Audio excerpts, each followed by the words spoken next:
करके मक्खन खा टाइट है बात करते हैं। आहिर है तो इसका क्या है? आहिर है आप ऐसा बात कर रहे हैं? आहिर है, उसके साथ साथ असली देशभक्त इंडियन है। Lalu Prasad Yadav ji universal superstar leader है और उनकी बात का पालन किया जाए। 24 में सरकार बनाने जा रहे हैं और पूरे देश के लोगों को सम्मान और हक और अधिकार दिलाएंगे। जातिगत जनगणना क्या? हाँ मिल जाएगा बिल्कुल।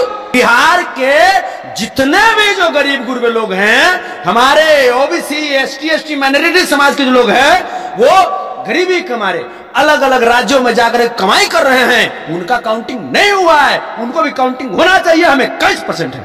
भूमिहार की आबादी 2.85% है, ठीक है, और उनके पास में जमीन 39% है पूरे बिहार में। छीना जाएगा? छीना जाएगा। दगा तो ला कहीं नहीं छीना जाएगा, वो सब जमीन पड़ती रह जाता है।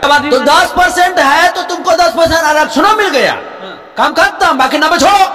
2% उनकी आबादी है, 18 को विधायक है बिहार। अब इन्हें आएंगे लोग, इन्हें वाला को सीट मिलेगा।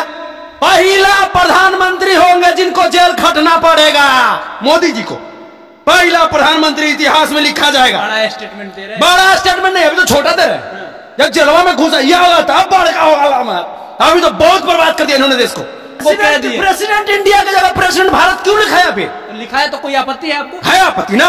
है इंडिया अलग अलग है। काहे पैसा खर्चा किया अलग से? काहे पैसा अलग से खर्चा? वो तो कह रहे 500 करोड़ रुपए बर्बाद किया गया। 500 करोड़ जातीय जनगणना में 500 करोड़ ठीक है, मैं बर्बाद गया। 1.25 लाख करोड़ में 500 घटा दे, 1,20,000 करोड़ कब दे रहा है? मोदी जी से डर है आप लोग को, बिहार में भी डर है आप लोग को। मोदी जी से? मोदी जी का बाबूजी से हमें डर लगेगा? किसी पद के लिए हम लोग नहीं लड़ते हैं। हम लोग देश की संविधान की रक्षा करने के लिए लड़ते हैं, जिस संविधान को बाबा साहब भीमराव अम्बेडकर ने खूबसूरती से लिखा। कोई बोल रहा है कि जाति में न छिपाए, कोई भी बोला है, ये बोला है, फलना बोला है, चिलना बोला है। कोई बात टेंशन नहीं है, हम लोग का जातीय ब्रांड है, ठीक नो। जो हम लोग का फरियाएगा मत चाम खींच लेंगे। संतोष रेणु भैया जदुवंशी सेना के शेर हैं और रहेंगे।